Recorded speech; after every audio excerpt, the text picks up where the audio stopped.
Hello friends, नोंथांमोननि गेजेराव आं आरो मोनसे गोदान भिडिअनि आपडेट लाबोलायबाय।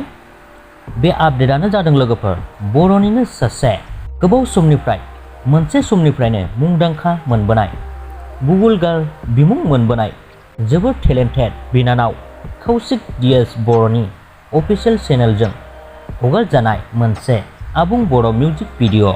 बे मिउजिक भिडिअनि टाइटेलानो जादों लोगोफोर LaiMwn Bwiswa। बे भिडिअआव गुबैयै फाव खालामदों बिथां कौशिक DS बर'। कनसेप्ट डाइरेक्शन आरो कोरियोग्राफ खालामदों लीसन रामी। DOP आरो पोस्ट प्रोडक्शनखौ होदों अनसु ब्रह्म। MUखौ होदों जुलि ब्रह्म आरो सानसुलि ब्रह्म। टनखौ बाहायदों बिलिफां बर'।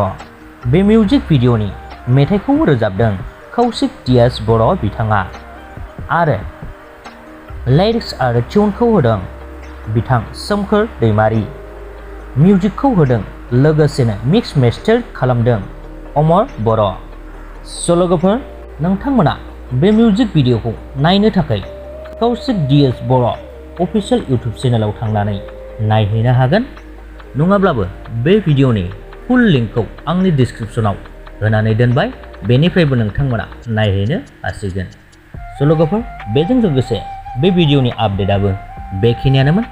भिडिअखौ मोजां मोनोब्ला लाइक खालामदो, लोगोसेनो चेनेलखौबो साबस्क्राइब खालामनानै लादो बिदिनो गोदान गोदान आपडेट मोननो थाखाय।